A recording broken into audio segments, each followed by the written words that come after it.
আজকে খুব ঠান্ডা পড়েছে, তাই ভাবলাম একটু স্পাইসি কিছু বানাই। স্পাইসি কিন্তু খুব তাড়াতাড়ি হয়ে যাবে।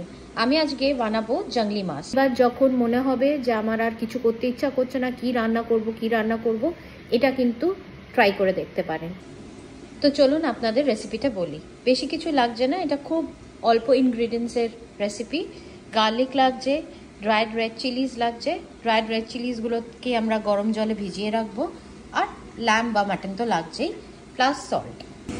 আর এই রান্নাটা মেন হয় ঘিতে, তো আমি ইনস্ট্যান্ট পটে ঘিটা গরম করতে বসিয়ে দিয়েছি।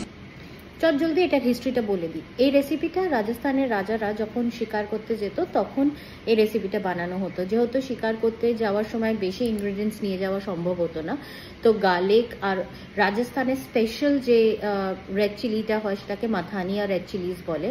আমি এখানে পাইনি, আমি নর্মাল রেড চিলিজই ইউজ করেছি। সেটা দিয়ে আর যে শিকারের যে মাছটা আসতো সেই মাছটা দিয়ে এটা কিন্তু তৈরি হতো। তখন তৈরি হতো মাটির হাঁড়িতে, মানে কাঠের আছে। আমরা এখন মডার্ন ওয়েতে ইনস্ট্যান্ট কুকারে বানিয়ে নিচ্ছি।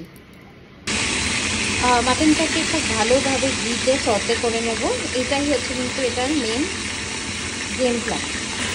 মাটনটা এরকম ফ্রাই হয়ে যাওয়ার পর আমি এতে গার্লিকগুলো দিয়ে দেবো। গার্লিক মিক্স করার দরকার নেই, হালকা করে একটু করে কেটে দিলেই হবে। আর তারপর দিয়ে দেব রেড চিলিজগুলোকে।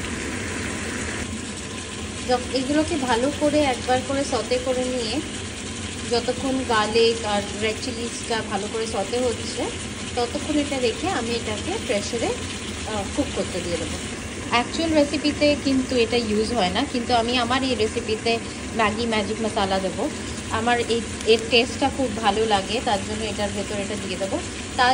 এটা যদি না দিতে চান আপনারা একটু গরম মশলাও দিয়ে দিতে পারেন, কিন্তু অ্যাকচুয়াল রেসিপিতে এটা হয় না। এবার আমি এটাকে প্রেসার কুক করতে দিয়ে দেবো। আমি বেশি জল দেবো না এর ভেতর, কারণ মাংস থেকে এমনিতেই জল ছাড়বে। ব্যাস, এবার এটাকে আমি প্রেসার কুক করতে দিয়ে দিলাম। আর এই যে এটা হচ্ছে জংলি মাছ বা ঝাল মাছ।